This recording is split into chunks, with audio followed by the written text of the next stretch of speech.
백승우 전 통합진보당 사무부총장은 지난 금요일 김용민 TV와의 인터뷰에서 2011년 국민참여당, 민주노동당, 진보신당 탈당파의 통합 당시 국민참여당이 약 8억 원의 채무를 보유하고 있었고 각자 빚은 각자 갚는다는 구두 합의가 있었다고 밝혔습니다. 그러나 이를 각서 등으로 문서화하려고 하니까 유시민 측이 강하게 반발했고 이후 분당으로 국민참여단계 인사들이 탈당하면서 채무는 남아있는 민주노동단계 즉 통합진보당에서 떠안게 됐다 이렇게 말했어요. 통합진보당은 구상금 소송을 제기했지만 법원은 합당으로 권리 의무가 승계됐다고 판단했고 결국 이자를 포함해서 약 10억 3천만 원을 민주노동단계 남은 당원들이 특별 당비로 변제했다고 밝혔습니다. 백승우 전 부총장은 이를 정치적 도덕적 책임을 회피한 먹튀 사건이라고 규정했지요. 네. 자, 백승우 전 사무부총장 오늘 다시 연결해서 이번에는 2012년 총선 당시에 비례대표 부정경선 논란에 대해서 한번 이야기해 보도록 하겠습니다. 백승우 전 부총장님 나와 계시죠? 예, 백승우입니다. 네, 지난 금요일에 저희하고 인터뷰하셨는데 온라인에서 적지 않은 파장이 있었습니다. 아, 그래요. 뭐 저쪽에서 뭐 반발이나 뭐 반박 한 게 있습니까? 아직 없습니다. 이제 반발이나 뭐 이렇게 반대 의견이나 이런 걸 내주시면 좀 더 이제 토론도 되고 좋을 텐데요. 네. 아직은 없습니다. 사실을 얘기하셨으니까 그런 거 아니겠습니까? 예, 그것도 있고 이제 저는 이제 유시민 작가가 예. 2012년 이후에 이제 그 정계 은퇴하면서 시민으로 돌아가면서 예. 그 지식 소매상으로 다시 되돌아가겠다라고 했었잖아요. 네네네. 근데 이제 당시에 많은 책을 내셨거든요. 그 예. 이후에. 예. 그래서 제가 이제 유시민 작가가 쓴 책은 다 구입해서 읽어봤는데 그 거의 한 7권 정도의 책에 네. 통합진보당과 관련된 그 내용들이 다 실려 있어요. 네네. 여기 이제 오늘 얘기하려고 하는 이제 통합진보당 부정경선 사태부터 비롯해서 이제 전번 금요일 날 인터뷰했던 네. 이제 유시민 펀드 이제 8억 원에 대한 것까지도 해서 네. 그 왜곡되게 많이 기록을 해서 아마 뭐 그 이상 얘기를 안 할 것 같습니다. 그래서 당시에 이제 제가 그 책들을 다 읽어보면서 네. 법적으로 좀 대응을 해볼까 했는데 네. 거의 이분이 이제 법에 대해서는 이제 굉장한 기술자다 보니까 주어가 없습니다. 주어가 없어요. 그러다 보니까 이제 법적으로 대응하기 되게 어려웠습니다. 그래서 이런 인터뷰가 진실을 알려내는데 조금이나마 도움이 될 것 같아서 제가 인터뷰를 하고 있는 겁니다. 감사합니다. 고맙습니다. 예. 자, 일단 통합진보당 경선 부정. 저희가 알고 있기로는 그 민주노동단계 그 이정희 대표와 같이 정치하시는 분들 그분들이 주로 이제 부정을 했던 것으로들 알고 있습니다. 언론 보도도 그렇게 나왔고요. 실상이 어떻습니까?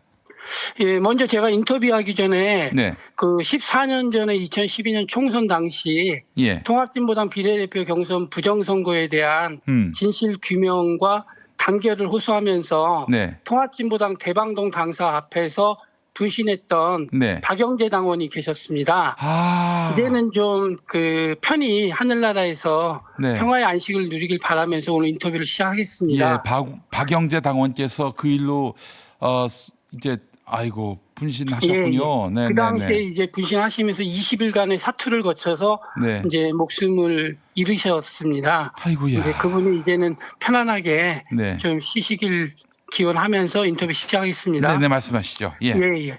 당시에 이제 2012년도 이제 4월 11일 국회의원 통합진보당 비례대표 선거가 끝난 후에 예. 결과가 국민참여당 출신 이제 참여계 5억만 후보가 온라인 투표에서는 여성 명부 1위를 차지했습니다. 네네네. 그런데 이제 현장 투표에서 인천연합 출신이라고 주장하는 윤금순 후보가 이제 현장 투표에서 앞서면서 이제 9위로 떨어졌어요. 네네네. 그러다 보니까 이제 사실 국회의원 당선권의 9위는 멀어지게 된 거죠. 그렇죠. 예. 이 과정에서 이제 그 유시민계 사람들이 통합진보당 비례대표 후보 선출 과정에서 부정선거가 있었다라고 이제 총선 전부터 이제 주장을 하신 겁니다. 요게 하나가 있고요. 예, 예. 그리고 또 하나는 이제 국민 참여 단계에 또 다른 후보 노학래 후보가 있었는데요. 네. 이제 유시민 작가가 항상 주장하는 이분만 빼고는 모든 사람이 부정선거를 했다라고 주장하는 네. 노학래 후보가 있었고요. 예. 그 다음에 이제 민주노총 후보라고 자칭 주장하셨던 이영희 후보가 있었습니다. 네. 근데 이 두 후보 사이에서 이제 선거관리인의 서명이 누락된 투표함을 무료 처리하는 문제를 이제 다투는 문제가 있었어요. 네. 그래서 사실 통합진보당 부정경선 문제는 이 비례대표 후보 4명에 대한 문제였는데 네. 이제 이 과정에서 이제 이 4명에 대한 이제 비례대표 순번에 대한 문제를 조사하는 게 아니라 예. 당권파가 부정경선을 했다라고 하는 이석기, 김재현 전 의원이 부정경선을 했다라고 하는 유시민 작가의 이제 여론 조작을 통해서 네. 굉장히 이제 증폭된 측면이 있었습니다. 근데 이게 이석기, 김재현 두 분은 또 이정희 대표하고 함께하는 네, 민주노동당 시절에 같이 하고 또 이석기 전 의원은 이제 당원은 아니었지만 네. 이제 많은 이제 관계를 하고 있는 이제 그런 분이셨지요. 네네네. 그래서 이제 이분들이 이제 부정선거를 전체적으로 했다라고 하는 그러한 여론을 퍼뜨리면서 이제 통합진보당 부정경선에 대한 이제 진상조사위를 구성하게 됩니다. 예예예. 근데 이게 이제 이전에 이제 좀 총선 결과가 나오기 전에 네. 참여계 오홍만 씨가 네. 비공개 공동 대표단 회의에서 예. 9번으로 밀려 나니까 예. 이제 가만히 있지 않겠다면서 네. 부정선거를 다 폭로하겠다라고 그러면서 난리를 치십니다. 네네네. 그리고 또 민주노총 자칭 출신이라고 하는 네. 이영희 후보도 비례대표 선거가 문제가 있다며 당에 혼란을 빠뜨리는 이러한 이제 좀 문제가 사전에 좀 있었지요. 그러다 보니까 예. 총선이 끝나고 나서 예. 이제 진상을 밝히는 이제 진상조사 1차 위원회를 이제 구성하게 됩니다. 네. 근데 이 1차 진상조사위원회를 구성하는데 이 위원장이 예. 민주노총 위원장 출신인 조준호 씨였어요. 네.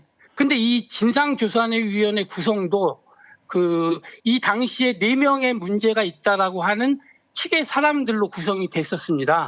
쉽게 얘기하면은 이석기, 김재현 전 의원 측에서는 당연히 부정경선이 없다라고 생각을 했는지 네. 이제 이 진상조사위원회에 참여를 하지를 않았지요. 네네네. 그래서 이제 조준호 1차 진상조사위원회에서 조사를 했었고, 예. 그리고 그 조사는 굉장히 이제 좀 모종의 표적 조사와 같은 이러한 조사 결과를 내놨습니다. 예. 근데 문제는 이 조사 결과를 예.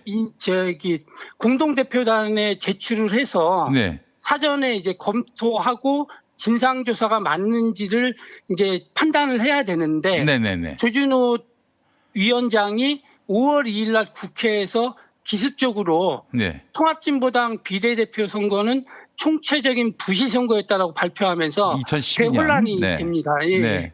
총체적인 부실 선거라고 하면서 이제 유시민 작가 등 참여계 쪽에서 이제 모든 비례대표 순번에 당선 가능한 사람들은 모두가 다 사퇴해야 된다고 네. 이렇게 주장하면서 대혼란에 이제 빠지게 되는 거죠.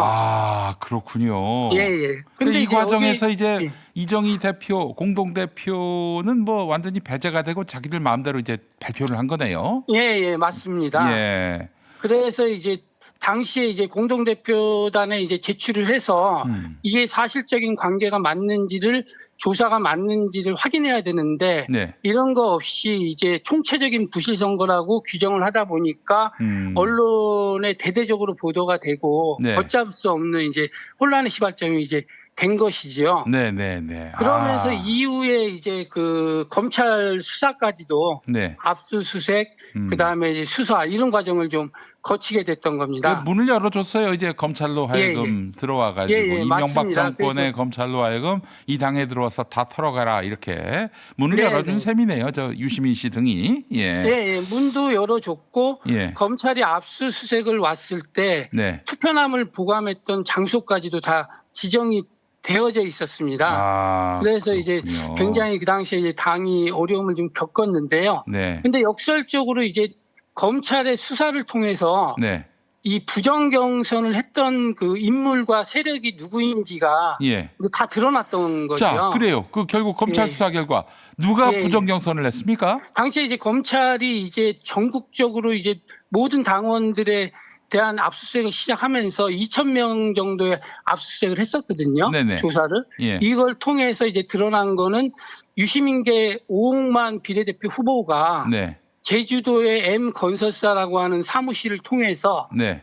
이제 조직적인 부정 선거를 함이 드러났지요. 국민 그리고- 참여계 그 유시민계가 예. 그리고 이제 당시에 그 주범이 예. 고영만 씨라고 하는 분이었는데 네. 이분을 중심으로 해서 이제 대대적인 부정 선거를 했고 그리고 이것이 드러나서 유시민계 오홍만 비례대표 후보와 고영만 씨가 이제 그 구속이 됐습니다. 그러면 저 그 고용만 씨요? 예. 고용만 씨. 그분도 저 예. 유시민계? 예, 유시민 쪽입니다. 아. 유시민 작가 쪽이죠. 그리고 또한 역설적으로 예. 유시민 작가와 참여계가 주장했던 예. 중앙선거관리위원회 당권파 간사 네. 그 오모 씨가 부정 경선에 개입했다라고 언론에 발표하면서 예. 되게 이제 그 사실관계를 왜곡되게 몰아갔었거든요. 예. 그러면서 이제 중앙선거관리위원회가 지금은 이제 작고하신 이제 김승교 변호사님이 돌아가셨어요. 중앙선거관리위원장이었는데 네. 당시에 이제 심적인 이런 고통과 어려움으로 암을 이제 얻으셔서 이제 그 일을 계기로 돌아가셨습니다. 아이고 세상에. 그런데 당시에 이제 유시민계가 주장했던 중앙선거관리위원회 당권파 간사 오모 씨의 부정 경선을 주장을 했는데 검찰 수사에서 역설적으로 참여계 쪽의 중앙당 백모 조직국장이 조직적인 부정 경선이 함이 드러났습니다. 그래요. 그래서 이제 이분도 구속이 됐죠. 예. 그래서 사실은 이 모든 것이 예. 사전에 이제 그 공모하여 예. 당권파의 부정 경선으로 몰아가는 예. 이런 여론 조작들을 예. 벌이면서 예. 이제 굉장히 이제 통합진보당을 이제 깨는 사태까지도 이제 이어졌다라고 보여집니다. 자, 그러면 결국 이것이 그 국민 참여계의 소행이었고 그 민주노동당계 이정희 대표와 함께 정치했던 분들은 관여된 바가 없었습니까? 아니 그렇지는 않습니다. 그 이석기 전 의원과 김재현 전 의원은 전혀 관계된 바가 전혀 없고 관계된 바가 없는데 다만 유명했었군요. 그 양반들은. 이 분들을 네. 찍었던 당원들 네. 예를 들면 이제 뭐 여러 명이 이제 공동 IP로 통해서 이제 투표했던 분들은 이제 그 부정 선거에 이제 부정 선거로 이렇게 좀 그 투표를 했다라고 하는 제명으로 이제 검찰 수사를 통해서 기소가 됐었지요. 네. 실제로 근데 이분들은 이제 중앙지법에서 6개월간의 이제 공판 제일주의에 기초해서 네. 재판 과정에서 철도 노동자, 지하철 노동자, 보건의료 노동자, 일반 시민 그리고 회사원 등 45명이 네. 재판을 통해서 이제 기소를 되었으나 검찰에 기소되었으나 무죄를 받았습니다. 왜냐하면은 그 한 사무실에서 같이 투표하다 보니까 맞습니다. IP가 하나였던 거예요. 노동조합에서 하다 보니까 그리고 회사에 당원들이 몇 명씩 있다 보니까 이분들이 이제 투표를 한 거는 이제 공동 IP이긴 하지만 네. 이제 부정 선거에 대한 그런 징후는 없다라고 해서 결국 이제 무죄를 판결받았습니다. 처벌받은 거는 이제 국민 참여계군요. 예. 처벌 받으신 분들은 대부분 다 이제 국민 참여계고 그리고 이제 부정 경선에 대해서 이의를 제기하신 분들, 이분들이 실제적인 이제 부정 경선의 조직적인 주범이었던 거죠. 그게 이제 역설적으로 검찰 수사를 통해서 다 밝혀졌습니다. 다만 그러면 이제 지금 우리 민주노동당계로서 통합진보당을 지키셨던 분들에게 유시민이라는 사람은 정말 치가 떨리겠어요. 이제 이 유시민 작가의 이제 여론을 형성하는 프레임은 상당한 자질을 갖고 계신 분 아닙니까? 아, 그럼요. 사실 그러다 보니까 사실 대응하는 게 당시에 이제 진실을 밝히는 게 굉장히 어려웠는데 네. 아까도 말씀드렸듯이 검찰 대대적인 수사를 통해서 2천여 명의 당시 당원들에 대한 수사를 통해서 진실이 이제 밝혀진 거지요. 네. 그러면서 이제 박근혜 정권이 2012년 대선을 통해서 이제 들어서면서 예. 이제 사법부의 농단 이런 걸로 인해서 이제 그 1심의 무죄가 이제 뒤집어지면서 이제 당원들이 이제 선고유예나 30만 원의 벌금을 선고받으면서 유죄가 되면서 이제 그 통합진보당 부정경선 사태는 일단락이 되어집니다. 다만 하는 사람들이 많이 없어요. 국민 참여가 결국에는 주범이다라는 거를 아는 사람들이 많지 않고 참 유시민 씨의 이런 행동을 보면서 어떻습니까? 지난 주말 동안에 무슨 재건축론 얘기하고 뭐 그러면서 이제 본인이 민주진보 진영의 적자인 양 이렇게 떠들어댔단 말이죠. 우리 백승호 전 부총장님 보시기엔 어떠셨어요? 제가 볼 때는 이제 어째 유시민 작가의 ABC론이라든가 자가면허 그렇죠. 질환, 네. 용역 비평가, 촉법 비평가 같은 이제 멸칭, 성토 이런 거는 사실은 굉장히 부적절한 표현이고 프레임을 만드는 어떤 프레임을 치는 그 전략이잖아요. 그렇습니다. 그리고 굉장히 이걸 통해 갖고 이제 분열을 조장하고 갈라치기를 조장하는 건데 네. 사실은 이제 통합진보당 분열 사태 때도 이러한 이제 프레임을 자주 쓰셔서 굉장히 이제 여론을 띄우고 그리고 이제 진실 규명을 못하게 하는 이러한 이제 좀 재능을 많이 갖고 계신 분이기 때문에 굉장히 좀 우려스러운 게 있습니다. 다만 이제 그 이후에 이제 증축론, 재건축론 같은 경우는 실제로 이제 되게 심각한 게 이제 이재명 대통령을 정면으로 공격하는 통보로 보여서 굉장히 좀 우려스러웠습니다. 다만 이제 이재명 정부는 단순히 이재명 개인의 능력으로 탄생한 정부는 아니지 않습니까? 그럼요. 예. 비세혁명을 통해서 만들어진 정부고 또 민주진보 개혁 진영의 단결을 통해서 만들어진 정부이기 때문에 이 민주진보 개혁 진영의 분열은 사회 대개혁의 좌초일 뿐만 아니라 노동자, 농민, 서민이 만들려고 하는 공평한 살맛나는 세상이 지연되는 일이기 때문에 좀 유시민 작가가 이러한 분열적인 행태를 좀 중단하고 문제 제기했던 내용들은 제가 볼 때는 충분하게 대화로서 해결할 수 있기 때문에 그렇게 좀 해결하면서 비세혁명을 통해서 만들어 나가고자 하는 그 정치적, 정책적, 인색적 과제들을 해결하는데 힘을 보태면 좋겠다는 바람을 전합니다. 네, 알겠습니다. 자, 백승호 전 부총장님, 마지막으로 유시민 씨에게 한마디 하신다면은? 예, 저는 유시민 작가는 굉장히 훌륭한 작가라고 생각을 합니다. 제가 유시민 작가 쓴 책은 거의 100% 구입을 해서 읽는 사람인데요. 정말로 글을 잘 쓰시는 훌륭한 분이십니다. 그런데 이제 통합진보당과 관련된 오해라든가 잘못 알고 있었던 거에 대한 이제 여론 조작 이런 부분들에 대해서는 좀 사과를 하시면 좋을 것 같아요. 그게 이제 유시민 작가에게도 이제 좀 굉장히 좋은 일이라고 저는 생각을 합니다. 그리고 이제 책을 통해서 이제 그러한 사실 왜곡을 했던 내용들에 대해서도 당시에 이제 본인이 오해를 했다라고 하는 이러한 것들을 좀 밝혀줬으면 좋겠다. 밝혀주셔서 당시에 이제 마음적으로 굉장히 상처를 입었던 민주노동당 출신 10만 당원에 대한 그러한 마음들을 좀 생각해서 꼭 사과를 해주시면 좋겠습니다. 네, 알겠습니다. 백승호 전 부총장님 오늘 말씀 잘 들었습니다. 감사합니다. 네, 감사합니다. 네, 정당 브레이커라고 누가 별명을 붙여주셨는데 유시민 이야기를 나눠봤습니다. 참 너무 마음이 아프네요. 그 일 때문에 또 분신하신 분도 있었고 또 유명을 달리하셨다니 다시 한번 명복을 비는 마음 저도 표합니다.